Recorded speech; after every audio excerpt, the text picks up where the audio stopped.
2022 is here. New year. New button. Same old Ray. A little bit of a new background right behind me, including some sodas, some Fallout memorabilia, some D&D, and of course, the faithful NCR flag behind me. And, some posters, things like that. I might do a sitting in the near future, but right now I'd rather stand for this one because if I sit, I'm gonna be a restless motherfucker. But, ladies and gentlemen, we're starting off 2022's first Airsoft review with a gun whose company believes that they are the fucking messiah in terms of gun industry. They're not. You're not the fucking messiah. And even if you did, I shall rebuttal your remark by playing this Monty Python clip. Now you listen here. He's not the messiah. He's a very naughty boy. Ladies and gentlemen, if you don't know what company I'm talking about and you just didn't read the title or you didn't see the thumbnail at all, then the company, of course, I'm talking about is none other than Glock. I am Jesus! I am Jesus! Yes, I fucking heard you already, you bastards! You need to shut the fuck up! So Glock, where to begin? Well, let me just go ahead and point out some flaws in their logic. So Glock claims to be a perfect fucking handgun. In-Range TV would like to have a word about that.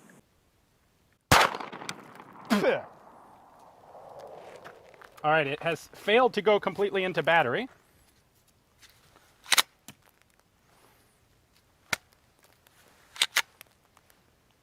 Still failing to go into battery. I think there's probably mud in the locking recess. Having covered my glasses with mud, it decided to stop working. Now, the issue with the Glock, of course, it is a locked breech pistol, and it's on the Browning system, which means the barrel is locking into the slide right up here. And if you get mud into those locking recesses, it's going to fail to go into battery, and it ain't going to work so good. Let me see if, just out of curiosity,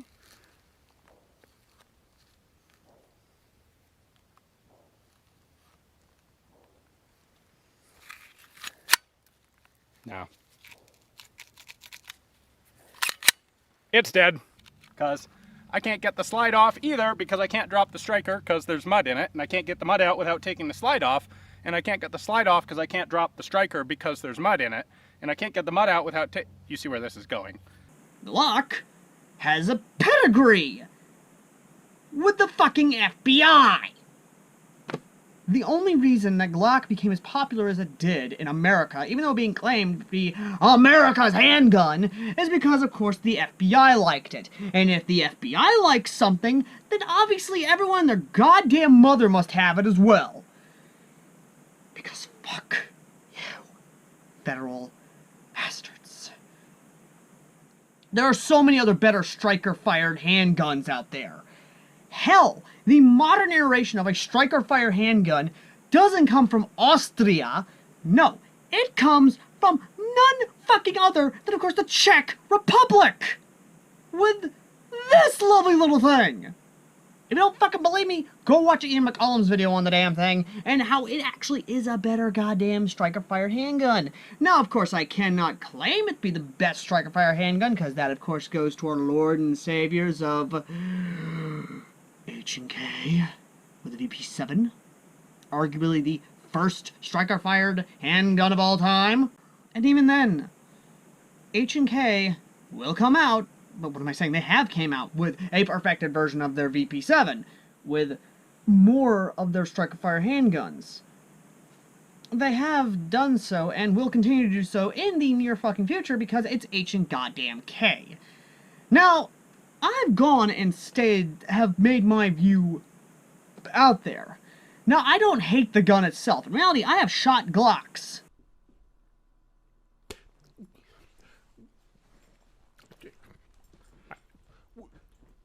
What the fuck? I love handguns.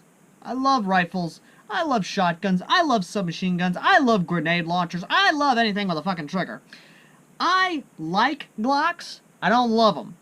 That love goes to many of Browning's great achievements in firearms technology. That love goes to Armalite. That love goes to Kalashnikov. That love goes to H and fucking K. And even FN. Glock is well below the bottom of the fucking list. Reason for that? The fucking community! Excuse me, the fuck did you just say?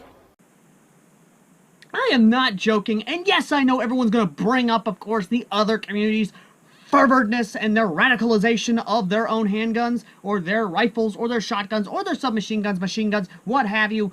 But Glock has got to be, in terms of radicalization, in terms of absolute fervent zealotism, is like the fucking Covenant from Halo! Jesus H. Christ, you cannot bring up anything about Glock without some Glock fanboy reading you their fucking Magna Carta. Well, what am I saying? Not their Magna Carta. The fucking version of the damn Bible, the Quran. Their religious fucking text claiming that the Glock is the perfect handgun, even though you motherfuckers dropped $10,000 on fucking aftermarket parts to make it fucking better. Nice fucking model!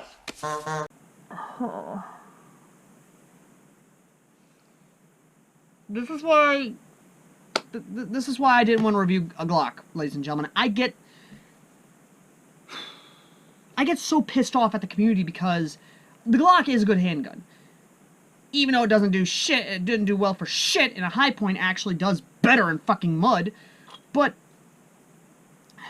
I'm not gonna say it's not a good handgun. It is a well handgun. It is based off of St. Browning's design. It is a good Austrian handgun. Not a good German handgun, but it is a good Austrian handgun. And has been everything from video games, movies, and what have you. While not as iconic as the Beretta in terms of movie screen time, it still is a decent handgun. And again, I'm not going to deny its achievements or its overall, basically, its screen appearance or its game appearance. I'm not going to deny that. What I'm going to deny, however, is claiming it's a perfect handgun. Perfection is a paradoxical anomaly in of itself. So with that out of the way, what about the Airsoft version? What version of the fucking Glock am I talking about in Airsoft? Again, if you couldn't read the title or see the thumbnail, ladies and gentlemen, we're talking about the Gangster's Companion, the Gangbanger Blaster, the gun that is seen in every fucking ghetto movie ever, the Glock 19C.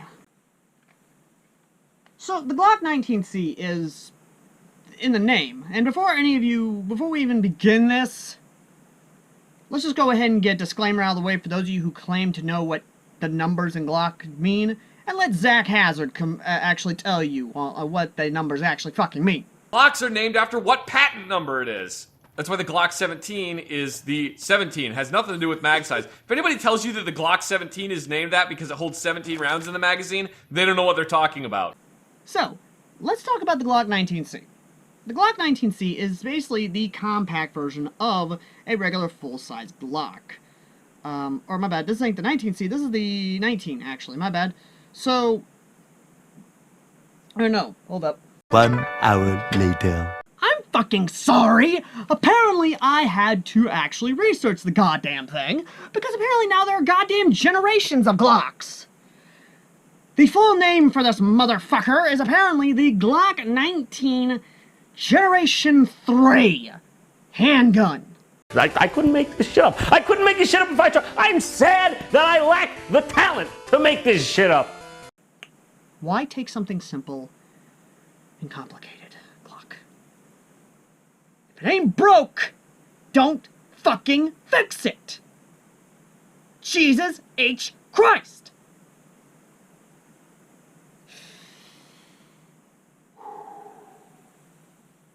Now, of course, the price tag obviously reflects the pedigree of this thing, since it's $70 goddamn dollars.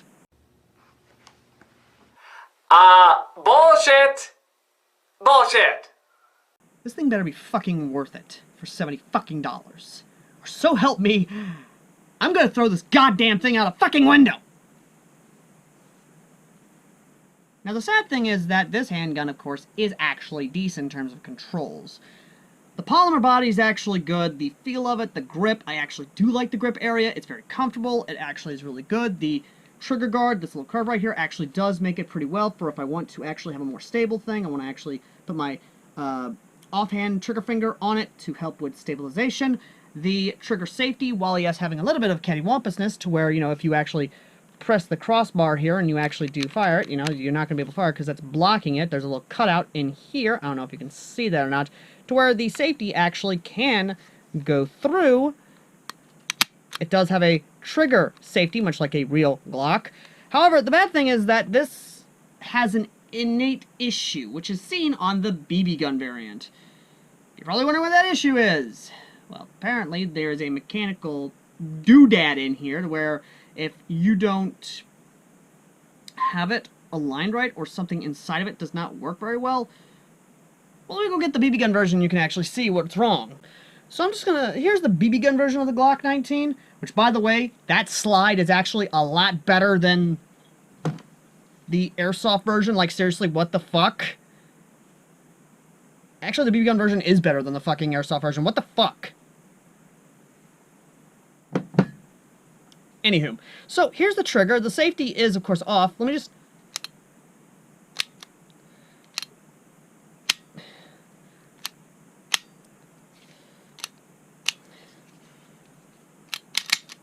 There it goes. Nope, nope, nope, nope, nope. Nice nope, fucking nope, model! nope, come on, come on. It is not engaging the trigger! You see what I mean? The trigger does not engage. That is not only a fucking failure in of itself. I can smell the failure. Thank you, Stephen Hay. But also is a disappointment and a innate flaw. Trigger safeties are good, don't get me wrong, but when done this way on a non-blowback, there is innate issues in terms of the mechanical design. If it is not either aligned right or something is not secured properly, the gun will fail. You're still a failure. Again, I fucking love Stephen Hay. Now, what other non-blowback handguns actually have done this better? Well, say hello to my Steyr friend. Another Austrian gun company. Steyr has actually got it better in terms of a handgun, in terms of a non-blowback handgun in airsoft. While yes, the trigger may not have its innate trigger safety, it does have, of course, a adjustable trigger, or at least one that does work like this. So that way, you know, if you can basically have it either way. Here how it goes.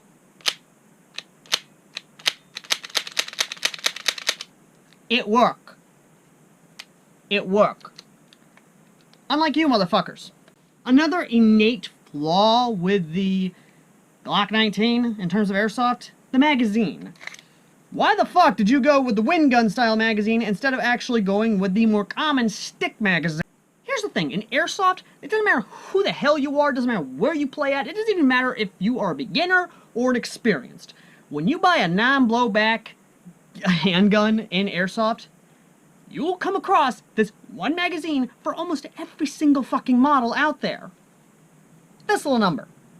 This right here. Even some half blowbacks, even some full blowbacks, use this little number right here. This is the most common fucking thing you will ever find in airsoft. And yet for some goddamn reason, Elite Force Glock decided to go with the wind gun style of magazine. No, don't get me wrong. Don't get me wrong. The wind gun style of magazine is nice. It's pretty cool. It has a nice little, you know, locking feature right there. That's actually pretty cool. However, here's the thing. If you... I'm just going to say this now. If you load the magazine all the way up, which, again, I do like that it has a loading feature in the back. You know, future, you know, stick mags could do that. You have this little switch right here where you put the notch there. However, when you go to load it into it, let's say, you know, you load it all the way up or you put some extra rounds into it, and then, you know, you have it locked there. Let's say you throw this into the gun. Yes, that disengages, but what if it had BBs in there? What if the BBs keep it locked in place? That way when you load it in here and you fire the first shot, one BB will go. However, the rest don't go because it's still locked in a fucking place. This is where the stick mag comes into play. The stick mag has a much better design because, while yes, it will lock down into place, if it's loaded all the way toward this is all the way out, if you have, like me, and you've basically removed the base plates for these stick mags, and you have it in the open, like this, then you can literally do this. You can literally push the button up to feed the next BB. That is the inherent pro to this type of design of stick magazine. I'm not going to say this was a bad design choice for Glock or for Elite Force. I get it. They're contracting out to Wingun. Wingun is the OEM for a lot of the Glock handguns that we have from Elite Force. I get that. Here's the thing. You could have done better! Of course! Look, I've gone on as much as I can for this thing. Again, I'm not a fan of Glock because of the community basically ruining it for me. So I'm just going to go ahead and say, let's get to the FPS and shooting test and distance test and see what exactly we're dealing with. I know I've said this already, but let me just go ahead and say it again. The fact that the magazine itself is based off of the Wingun magazine, which is this little number right here, and not your standard run-of-the-mill basic stick magazine that you would see on every other non-goddamn blowback ever. What the absolute fuck were they thinking? You could have sold more magazines, but no, they had to go with the sake compatibility of the fucking Wingun. They had to outsource the Wingun to do this. You know what, I have complained about this long enough. Let's just go ahead and load this up with 6 Evike .2 BBs. Safety is off, which I am a little happy that it actually did like the trigger safety, where you have a safety on the trigger itself. Just go ahead and get it over, and let's see what the first pass CO2 we're getting out of this, as well as the FPS. So, firing! 11 feet per second. I don't think that's right. 933 FPS. I don't think that's right. 26 feet per second. 17 feet per second. 342 feet per second. There we go. 342 feet per second. And rounds complete. Let's actually load up another 6 BBC, see if we can at least get a consistent number this time. Alright, we have 6 more BBs on here. Evike .2s. Let's see if we can actually get some consistent feet per second this time. 342. 339. 338. 339. 342. 338. Done. So, with the absolute crazy spout of CO2 that we were getting, we were getting apparently so high that the chronograph couldn't read it. Or I might need a new chronograph, God only knows. But, with it as is, we saw what we were dealing with. Now we're in the 340s, at least, in terms of FPS. So let's go ahead and take this outside and see what kind of distance we're getting out of it. We are once again outside, and we're going to see if we can actually hit the broadside of a barn with the Umarex / Wingun Glock 19. As much as I detest the damn thing, at least it has the smoothest trigger pull I've ever had on a non-blowback. And again, I haven't really had a lot of Wingun non-blowbacks, so I can't give you a fair assessment on many other non-blowbacks. For those of you who have actually owned Wingun non-blowback pistols, let me know in the comment section down below about their trigger pulls, if they're as smooth as this one. But, run cam on, let's see if we can hit the broadside of a damn barn.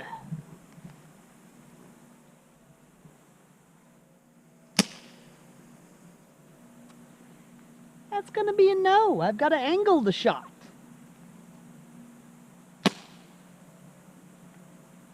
You're seeing this too, right? Like, as soon as the thing goes like, woo, it goes right to the ground.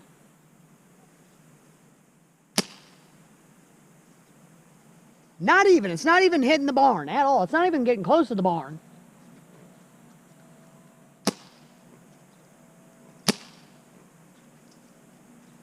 Now it finally hits. Holy shit. Let's go for a straight flat shot and see what we're looking at. I'm going to see if we can at least hit towards the tree line back there, which is about beyond 100 feet.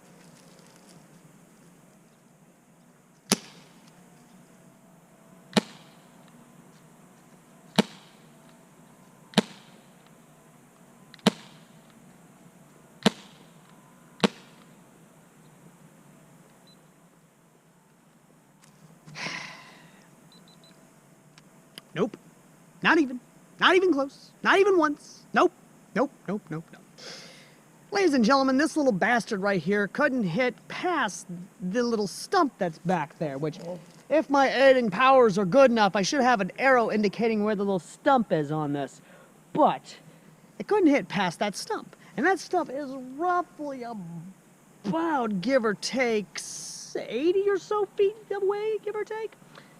70 or 80, roughly, I want to say, because that is a pretty good distance from here to here. But the barn itself, the fact that the BBs themselves were literally, as they shot, dropped drastically, shows that if you're going to use this, you're going to have to use heavier weight BBs. But granted, you're not going to be using this for a long-range gun. No, no, no, no, no. You're going to be mostly using this to literally pull out and shoot in whatever is in your pistol engagement distance. And that right there kind of pisses me off a little bit. But the interesting thing is that this is a clamshell body, so in the future I will probably do a takedown guide on this to kind of see what the internals look like for it, and to kind of give you guys an idea of what you could do to it. But either way, though, as always, let's get inside and give our final verdict, shall we? So, for a $70 non-gas blowback of a overrated half polymer and of course metal handgun, striker fired, do I recommend this gun?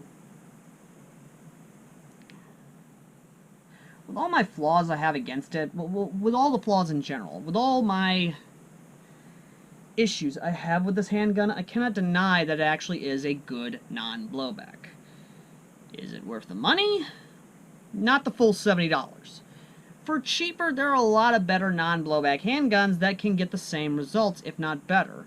Not only that, but they have better Picatinny space. I mean, hell, if you want an Austrian handgun that bad, the Steyr M9A1 is a better option, in my opinion. It has the same mechanics of any other non-blowback. You have that safety, you have the stick mag, you have the CO2 capacity, and the trigger you can have any way, and it adjusts to your finger and your trigger pull desires. Again, if you want to know more, go check out my review on this thing.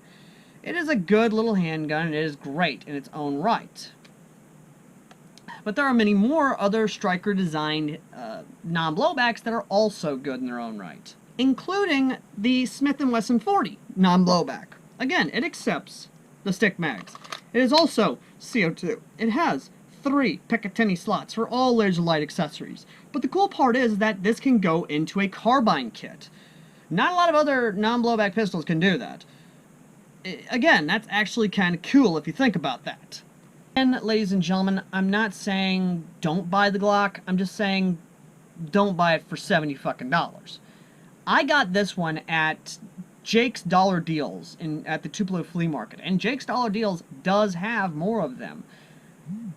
I recommend you go buy it from there because they're actually a lot more affordable, if not, you know, better, essentially. Because again, I'd rather go second-hand than actually buy full fucking price. But that doesn't give you the final score, does it? What is the final score for the Glock 19? Ladies and gentlemen, the final score for the Glock 19 Gen 3 by Elite Force and OEM by Wingun is no more, no less than a 6 out of 10. Above average. This handgun is nothing special. I don't give a flying fuck if it's Glock. It is a overpriced non-blowback using wind gun style stick mags instead of the more abundant and ubiquitous style of magazines. I get it, you may think this is me bashing on it, but I'm sorry, for $70 fucking dollars, this thing needs to have a fucking hop-up. I'm sorry, the Hater Revolver Gen 2 with its hop-up system, while yes, worth the price tag it's asking for, has more features than this, a non-blowback, and it can be argued in of itself is also a non-blowback. There are actually non-blowbacks out there that, for the price tag, do have fucking hop-ups. And while I will say, yes, some of my biases against the community may have swayed me to thinking this, you yourself, who've probably owned one, can agree that there are some things on this handgun that are not worth the $70 fucking dollar price tag. And I would recommend you guys to wait for it to go on sale and go buy it yourself. But if you want other striker fire handguns that are just as good, if not better, and have more options out there in terms of its versatility, then I would recommend the 40 cal, because again, it's able to be used in a TAC kit from Umarex USA, and is half the price of this fucking thing. But if you like the Glock, though, that's you. For me, however, I personally don't, and I'm selling this sucker to a buddy of mine who actually does like Glocks. And all more power to him, because, honestly, give me a 1911. Give me a Smith & Wesson. Give me a fucking Ruger. Give me anything not a fucking Glock, because again, I'm sick and tired of their goddamn community claiming they're the fucking messiah. No, motherfuckers, that'd be John Moses Browning, who actually had more designs than anything else, who actually gave us everything we have in fucking Airsoft, and without him, you wouldn't be fucking around. So fuck you, you false messiah motherfuckers. And fuck you, Glock community, you false messiah-following motherfuckers. And to everyone else out there, welcome to 2022. Because, of course, we start off this year with me pissed off. As always, ladies and gentlemen, I've been AirsoftAL, the common man's airsofter who busts the myths of Glock being the perfect fucking handgun. Who had to shave his mustache because I was that pissed off. And if you want to help out with future videos, consider donating to our PayPal down below, because it's folks like you that were able to actually get this heretical piece of metal and plastic. And if you want to come hang out with me and help bash Glock fanboys, then consider joining the Discord down below. And if you want to buy this yourself, too fucking bad. I'm not providing the link because YouTube will nuke the fucking link down below. And with how much I've cussed in this video, we're probably demonetized. So again, consider donating to our PayPal down below. And as always, ladies and gentlemen, I'll see you in the next video. And pray to God I'm not reviewing something else that's gonna make my fucking blood pressure go up more than it is and make me want to take another goddamn vacation, because of course I'm that fucking pissed off. And before I forget, let's go, Brandon. Till next time.